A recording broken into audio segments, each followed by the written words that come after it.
Saya mendapat tamu kehormatan hari ini Ketua Harian Kompolnas Bapak Irjen Pol Purnawirawan ya. Pak Beni saya manggilnya. Polisi sudah kawaan dan sekarang dipercaya ada di Kompolnas. Nah, selamat datang Pak Beni. Silakan sekarang kalau tidak pakai masker juga tidak apa-apa. Saya udah vaksin 2 kali. Alhamdulillah titer saya 300 tapi ya harus hati-hati tetap. Pak Beni,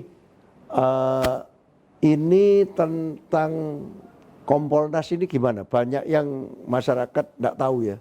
Bedanya Kompolnas sama Polri ini apa sih Pak? Setingkat atau apa, atau memang langsung ke presiden namanya komisi dan sebagainya, atau gimana Pak? Ya, pertama tentunya sama. Saya sudah 2 kali vaksin. Oh iya. Sudah. Itu dulu, karena ini persyaratan protokol kesehatan. Jadi aman ini sudah. Aman dulu. Ya, perlu kami sampaikan bahwa Kompolnas itu diatur juga di Undang-undang ya Pak ya? Kepolisian, tentang lembaga kepolisian. Bahwa di undang-undang kepolisian harus ada Kompolnas gitu ya? Ya. Nah, kemudian Tahun berapa itu Pak undang-undang kepolisian? Undang-undang kepolisian tahun 2002 itu sudah masuk. Kemudian implementasinya itu dalam bentuk perpres. Hanya namanya bergeser dari lembaga kepolisian menjadi komisi kepolisian. Dulu kalau undang-undangnya lembaga, perpresnya jadi Kompolnas ya? Iya, jadi Kompolnas. Nah, dalam konteks hubungannya dengan Polri, memang komisi kepolisian ini diberi tugas untuk membantu presiden. Yang pertama, memberi pertimbangan tentang pencalonan dan pemberhentian Kapolri. Kemudian yang kedua menyangkut masalah membantu presiden dalam merumuskan arah dan kebijakan Polri agar Polri profesional dan mandiri. Nah, dalam melaksanakan tugas itu, kalau yang pertama ketika kita ingin bicara tentang memberikan pertimbangan kepada presiden tentang pencalonan Kapolri, maka kami sibuk. Setiap mau ada pergantian Kapolri, entah masa dinasnya habis dan sebagainya, kita mulai sibuk tuh. Dan ditanyain kiri kanan Pak biasanya? Sudah, media pasti ngejar-ngejar terus siapa calonnya dan sebagainya. Nah, dalam rangka menyerap aspirasi publik, kami menyelenggarakan 3 FGD. FGD ini menyasar tentunya pertama aspirasi publik dulu. Dari LSM, penggiat HAM, kemudian akademisi, tokoh agama, tokoh masyarakat, kita dengar aspirasinya. Kriteria Kapolri yang diharap itu seperti apa sih? Itu kita dengar langsung.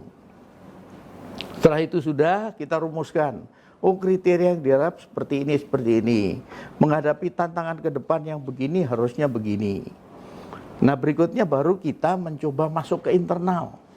Para adik-adik yang nantinya akan dipimpin oleh calon Kapolri ini sama. Harapannya gimana sih? Kriterianya seperti apa sih menghadapi tantangan ke depan? Baru yang ketiga, kita dengar para senior. Kita harus ngomong, kita tahu para senior ini mantan Kapolri, Wakapolri. Mereka di samping memiliki rekam jejak, pengalaman, kepakaran, juga beliau-beliau kan concern untuk Polri itu semakin lebih baik. Kami audiensi ke PP Polri. Ternyata kita mendapatkan satu paparan yang komprehensif. Berangkat dari data primer. Jadi akurat sekali. Kita sangat terbantu di situ.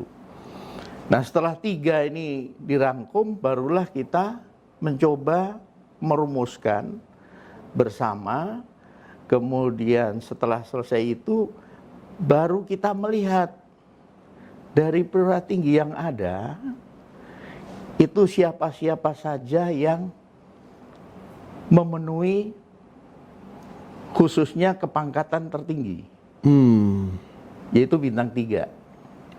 Baru kalau perlu bintang 2. Dari situ kita lihat, oh ini memenuhi, oh ini usia pensiun sudah tinggal 1 tahun, nggak mungkin. Oh ini 1,5 tahun, nggak mungkin. Oh ini pas 2 tahun.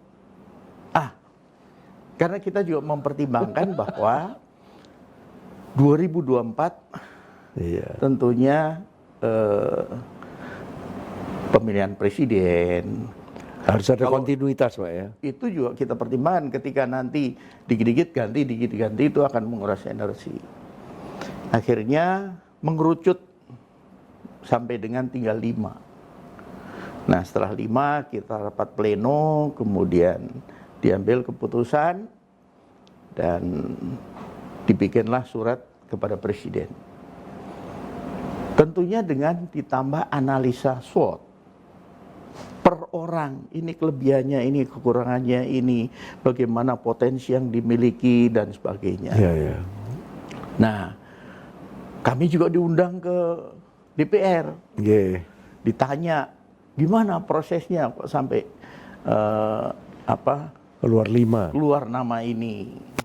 Nah, setelah presiden mengirim surat ke DPR, presiden sudah memilih 1 orang, maka gantian tugas DPR untuk fit and proper test. Di antaranya bahannya dari kami. Nah, akhirnya sesudah itu sampai dengan pelantikan, tugas kita selesai. Nah, kami bersyukur bahwa sebelum fit and proper test pun calon Kapolri ini sempat datang ke Kompolnas untuk mendengar masukan. Nah, disitulah kita berikan masukan-masukan.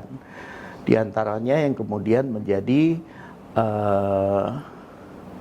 program yang dipaparkan depan DPR. Presisi itu ya? Iya. Bahkan selesai dilantik pun, selang sekian bulan, beliau juga, kalau istilahnya Pak Kapolri, sowan ke Kompolnas, diterima oleh Pak Ketua. Kemudian kita diskusi sampai 3 jam, Pak. 3 jam kita diskusi, kita sampaikan berbagai macam saran, masukan, aspirasi, karena kita harapkan supaya Polri ke depan lebih baik.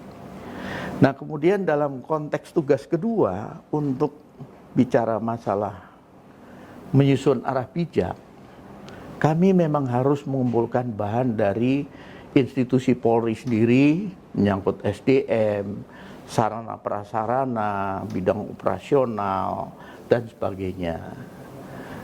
Kemudian kita menyelenggarakan FGD, penelitian, dan sebagainya.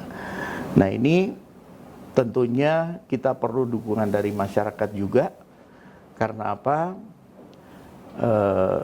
Data yang kami kumpulkan tentunya ini juga akan menentukan ketika nanti arah bijak itu disusun supaya tepat sasaran, kemudian realistis, jangan diawang-awang yang akhirnya tidak bisa diimplementasikan. Nah, salah satu sumbangan arah bijak yang dilakukan oleh komisioner yang lalu, itu seperti contoh Polsek, itu sebagian tidak lagi menangani perkara, tidak lagi menyidik.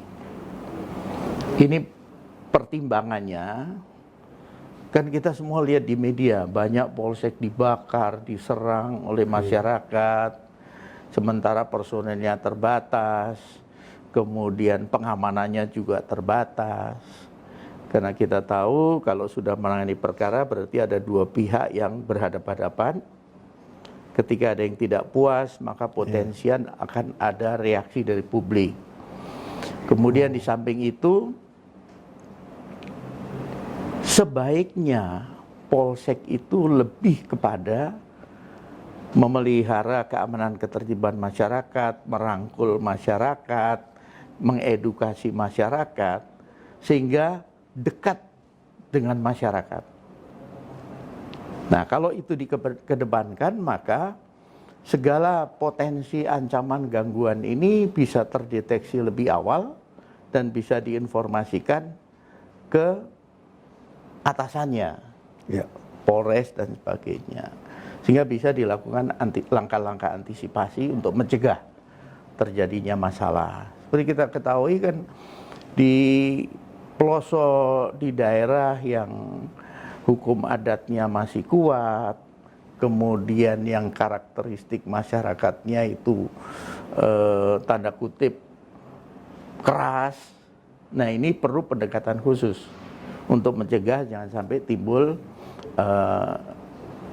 kemudian polsek diserang, dibakar dan sebagainya. Itu salah satu arah. Jadi polsek ini sekarang beberapa tidak diaktifkan ya. Bukan, tidak menangani perkara. Sudah tidak menangani, Iya, ditarik ke Polres itu ya. Iya. Oh, Karena tadi banyak faktor yang itu dari Kompolnas itu masukannya. Ya? periode yang lalu, komisioner periode yang lalu. Dan itu sudah dijalankan ya. Sudah keluar. Tapi sesudah itu memang berkurang serangan-serangan terhadap polsek. Sejauh ini memang sejak diberlakukan kan belum lama. Ini belum bisa untuk mengukur itu, tetapi saya yakin dengan peran Bimas ini di Babin Kamtibmas, peran Bimas ini dikedepankan, saya yakin sikap merangkul ini justru akan keberadaan polisi